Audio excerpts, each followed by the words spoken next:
My name is Clara Lewis. I am 60 years old. I live in a small town near the sea in California. My life is simple and quiet. Every morning, I wake up early, make a cup of tea, and look out the window at the waves. The sea has been my friend for many years. It gives me peace when my heart feels heavy. I lost my husband more than 10 years ago. He was a kind man, strong and gentle. We built a life together, raised children, and shared many memories.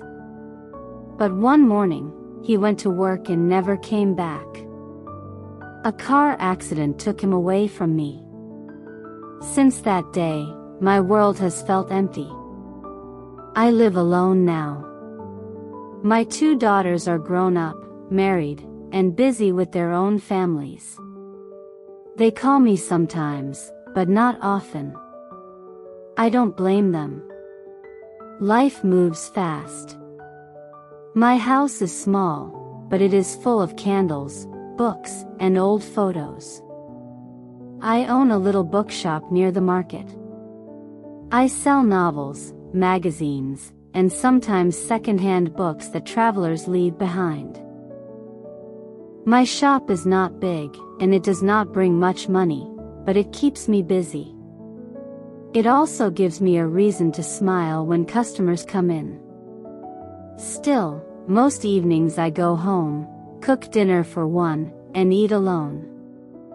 The silence in the house feels louder than any sound. One Monday morning, I went to the market to buy some bread and fruit. The air smelled of fresh coffee, and the place was full of people. I stood in line at the bakery, waiting for my turn. That was when I saw him for the first time. He was standing near the counter, helping an old woman pick up oranges that had rolled on the floor. He bent down quickly, gathered the fruit, and gave it back with a warm smile. "Don't worry, ma'am," he said softly. "It happens to everyone." The old woman laughed and thanked him. I watched him quietly. He was not tall, not very handsome, but there was something in his eyes. They were calm, kind, and honest.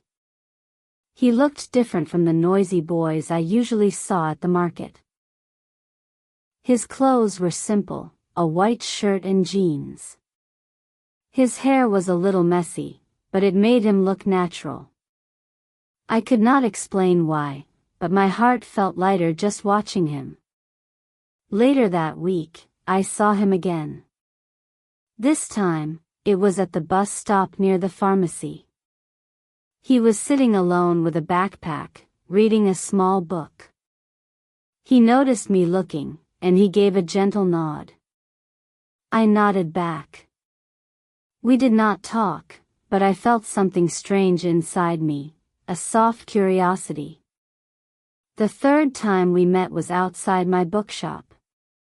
I was carrying a heavy box of books inside when the box slipped a little. Suddenly, I heard a voice behind me. "Need some help?" I turned and saw the same young man. He reached out, lifted the box easily, and carried it into the shop. "Thank you," I said, a little embarrassed.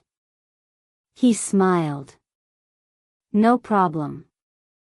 I like books." That was our first real conversation. His name was Ethan. He was 29 years old, less than half my age. He worked at a repair shop fixing bicycles and scooters. He told me he grew up in foster care after his parents passed away in an accident when he was a boy. His voice was calm, but I could hear pain behind his words. From that day, Ethan stopped by sometimes. At first, it was only to look at books. He would buy something small, like an old magazine or a cheap novel. But slowly, our conversations grew. He would ask me about the best books for learning, or about my favorite stories. I would ask him about his work. One afternoon, when the sun was low and the shop was quiet, he said something that surprised me. "You know, Clara, your shop feels warm. Not because of the books, but because of you. When I walk in, it feels like home." His words touched me. I had not felt seen like that in years. People usually look at me and see only an old woman, a widow, a shopkeeper. But in his eyes, I felt human again, alive, not forgotten. That evening, after closing the shop, I went home and sat with a cup of tea. My heart was confused. Why would a young man like Ethan spend time with me? I was old enough to be his mother. I had wrinkles, gray hair, and a quiet life. I had nothing exciting to offer. And yet, I could not deny the truth. When he was near, I felt lighter. Days passed, and Ethan came more often. Sometimes he brought me coffee from the corner cafe. Sometimes he helped me arrange the books on the shelves. One evening, he even fixed the broken light outside my shop. I asked him why he was always so kind. He just shrugged and said, "Because kindness is free." That night, I wrote in my diary, "There is a boy who visits me. He is not just polite, he is gentle. He doesn't make me feel old. He makes me feel alive." I closed the diary and whispered to myself, "Clara, be careful. Don't dream too much." But deep in my heart, I knew something had started. Something I could not ignore. After that first week, Ethan became part of my days without me even noticing. He did not come every day, but often enough that I started waiting for him. When the doorbell rang, my heart always wondered, is it him? Sometimes it was a customer, but when it was Ethan, I smiled without even thinking. We would sit together in the small corner of my bookshop with 2 cups of tea. He liked his tea with sugar, while I liked mine plain. We would talk about little things, weather, books, work. But slowly, our conversations went deeper. One evening, after closing the shop, we stayed inside while the rain fell outside. The sound of raindrops made the room feel soft and calm. Ethan looked at me and asked, "Clara, do you ever feel lonely?" I was surprised by his question. For a moment, I wanted to say no, but then I remembered the empty dinners, the silent nights, and the days without laughter. So I nodded slowly. Yes. Many times. He gave a small smile, but his eyes looked heavy. Me too. I've been alone since I was 15. People think I'm strong, but sometimes the silence feels too heavy. I didn't know what to say. My heart wanted to comfort him, but my mind was careful. Still, I whispered, "You don't have to be strong all the time, Ethan." He looked at me with surprise, then said softly, "Thank you.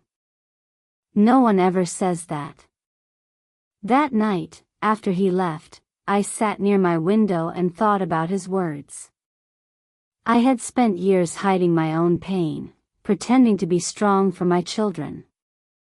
But deep inside, I also wanted someone to say it was okay to be weak. Ethan and I were different in age, but our hearts carried the same kind of loneliness. Maybe that was why we understood each other. A few days later, something happened that made me see him differently. I was carrying 2 heavy bags from the market back to my house. The bags were full of fruits, bread, and milk. Halfway home, one bag broke, and apples rolled onto the street. I bent down slowly to pick them up, but before I could, someone was already there. Ethan. He picked up the apples quickly and smiled. Clara, you should not carry so much alone. He took both bags from my hands and walked with me to my house. When we reached the door, he placed the bags on the table. I thanked him, and he just said, "I'll help anytime. Don't worry." Then he left. It was a small moment, but my heart felt light. I realized he was not only kind with words, he was kind in action. His presence felt like sunlight entering a dark room. One Sunday evening, Ethan brought something to my house, a small box of bread from the bakery. "They had extra today," he said. "I thought you might like some." I invited him in for tea. We sat in the living room, surrounded by books and the soft smell of candles. We talked for hours. He asked me about my childhood, my dreams, the music I used to love. I told him about the first time I saw the ocean as a girl, and how it made me feel free. He listened with full attention, his eyes never leaving mine. When he spoke, his voice was calm and gentle. He told me about his life in foster care, how he often felt invisible, and how he promised himself one day he would build a life full of peace. At one point, there was a silence between us, but it was not uncomfortable. It was warm, like the silence of two people who understand each other without needing words. That night, after he left, I sat in the empty room and touched my chest. My heart was beating faster than usual. I whispered to myself, "What is happening to me?" But with joy also came fear. One evening, as I looked at myself in the mirror, I saw the wrinkles on my face, the gray in my hair, the tired lines under my eyes. I thought of Ethan's young face, his strong arms, his easy smile. A question came into my mind: why would he spend time with me? I am old. I am not beautiful anymore. What if he only feels sorry for me? The doubts made me restless. That night, I could not sleep. My mind was full of questions, and my heart was afraid of the answers. The next morning, I opened the door of my house and found something in the flower pot outside. It was a small folded paper. I opened it with shaking hands. On the paper, in simple handwriting, were the words, "You are the only peaceful part of my day." I stood there for a long time, holding the paper close. My eyes filled with tears. Not because I was sad, but because I had not felt that kind of warmth in many years. In that moment, all the doubts in my heart grew quiet. I realized something had begun between us. Maybe it was friendship, maybe it was more. But I didn't care about names. All I knew was this: for the first time in years, my heart had started to beat again. The small note changed something inside me. For days, I carried it in my pocket like a secret treasure.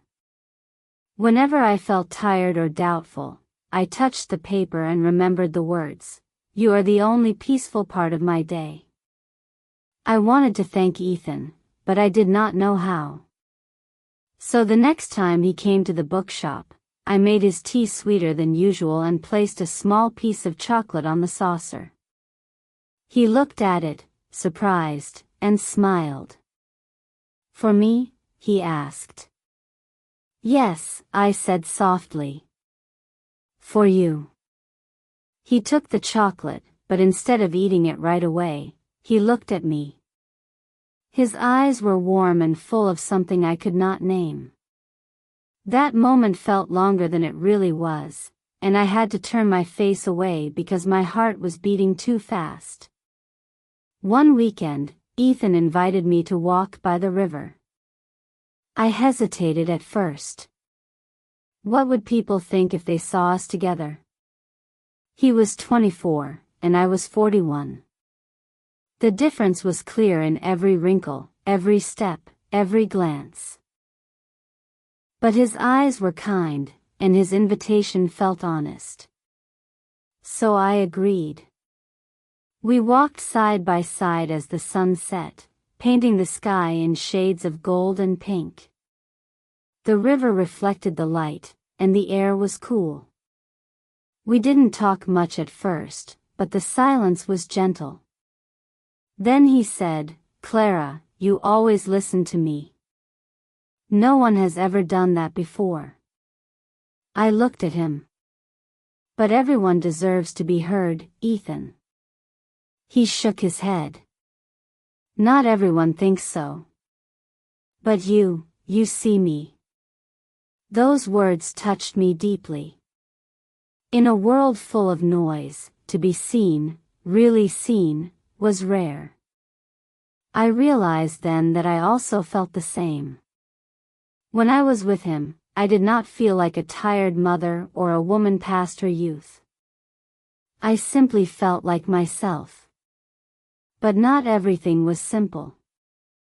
One afternoon, as we sat together in the shop, a neighbor came in.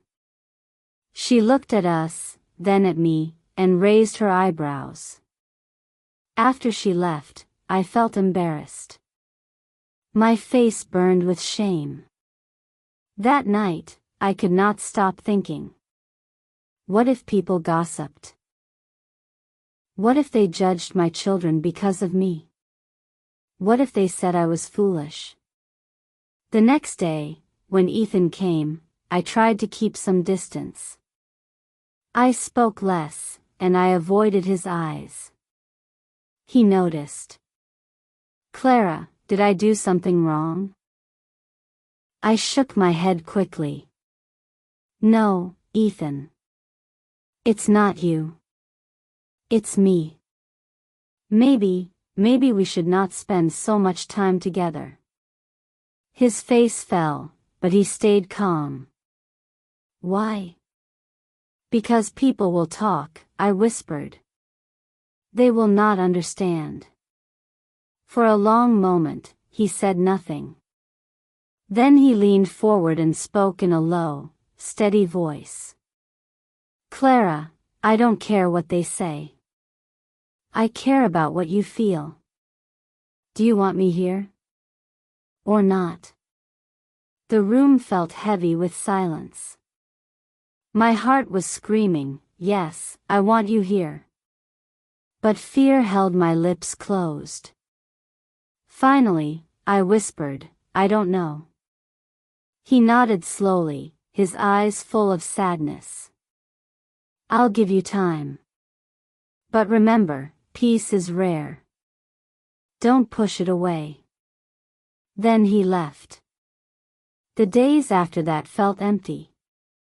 I worked, cooked, read books, but everything seemed colorless. Even the sound of the bell above the shop door made me ache, because I hoped it would be him. But it wasn't. One night, while washing dishes, I suddenly dropped a plate. It broke into pieces on the floor, but I did not move. I just stood there, tears running down my face. I missed him. I missed his voice, his laughter, the way he looked at me as if I mattered. I realized then that fear was stealing something precious from me. People could talk, but they did not live my life. They did not feel my heart. Only I knew what gave me peace, and it was Ethan. The next morning, I went to the park where he sometimes sat reading. I found him on a bench, a book in his hands. When he saw me, surprise crossed his face, but he didn't speak. I sat down beside him, breathing deeply. My hands were shaking, but I forced myself to look at him.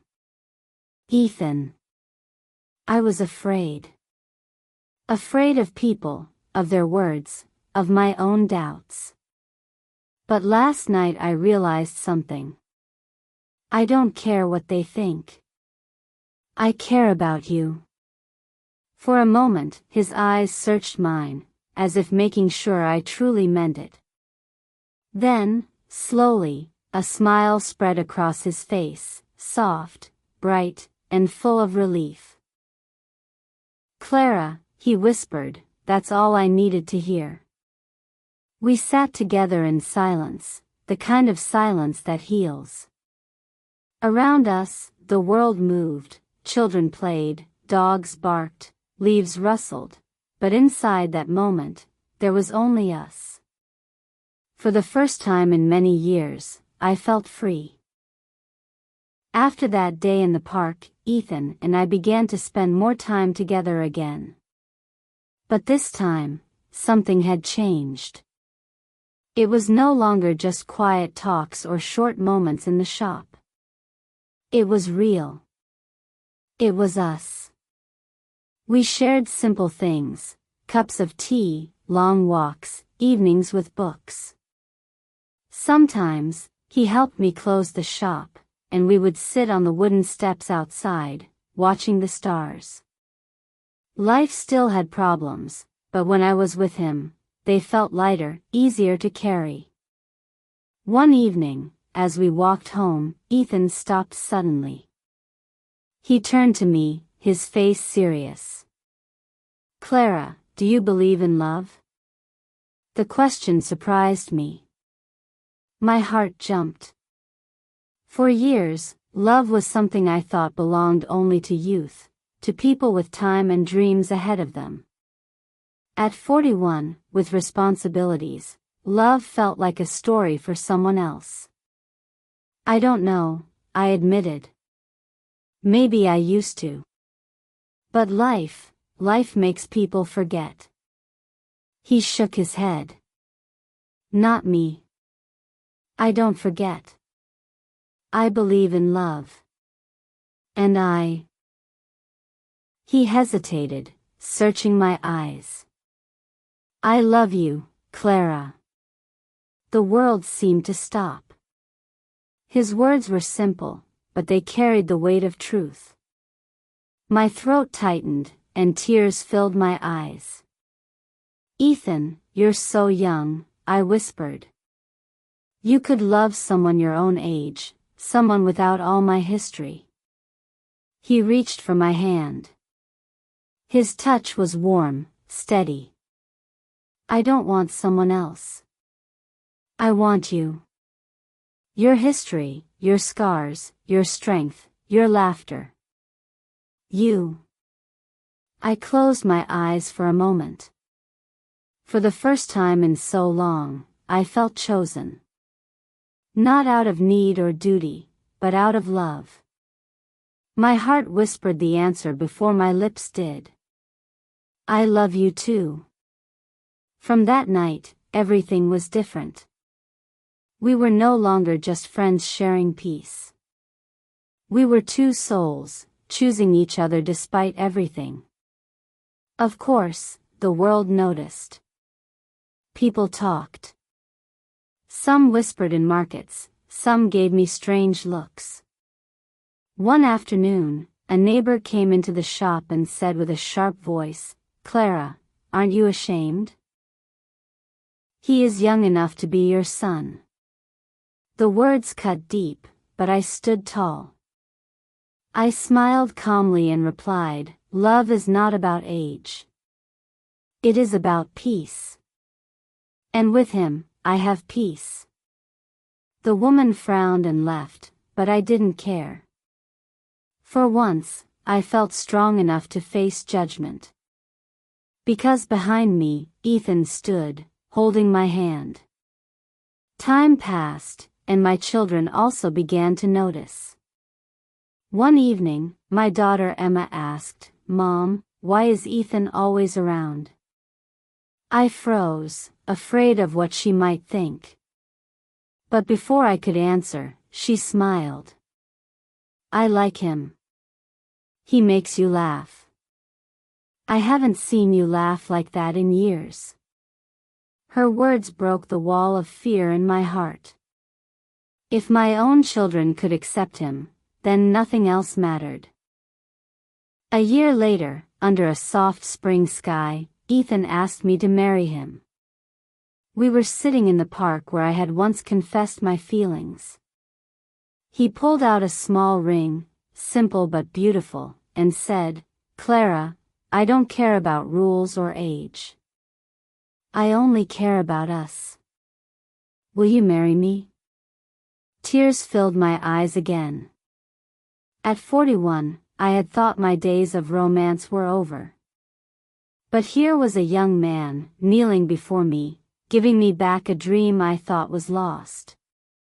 "Yes, Ethan," I whispered, my voice shaking with joy. "Yes." Our wedding was small, quiet, but full of love. Only close friends and family came. I wore a simple white dress, nothing grand, but when I walked toward him, I felt like the most beautiful woman in the world. He stood there, nervous but smiling, his eyes shining as if he had found a treasure. And maybe he had. Because I felt the same. When we exchanged vows, his voice was steady. "Clara, I promise to love you in every season, in every silence, in every storm. I promise to see you, always." And I said, "Ethan, I promise to trust your love, to walk beside you, and to never let fear steal our peace again." When he kissed me, the whole world seemed to cheer, even if it was only the sound of birds and soft wind around us. Life after marriage was not perfect. We argued sometimes, about money, about plans, about little things. But underneath, there was always a deep understanding. He brought laughter into my tired days. I gave him steadiness when he felt lost. Together, we were not a story of logic, but a story of hearts. Years later, when people still asked how we managed, I always answered the same: we didn't think too much about age. We thought about love. That was enough. And truly, it was. Now, as I sit by the window writing these words, Ethan is in the garden, humming softly while he waters the flowers. His hair is still dark, though small lines are beginning to show around his eyes. I am older now, but I no longer fear age. Because love is not measured in numbers. It is measured in peace, in laughter, in the courage to choose each other every day. And if anyone asks me again, "Clara, why did you marry a boy?" I will smile and say, because he was never just a boy. He was the man who gave me back myself.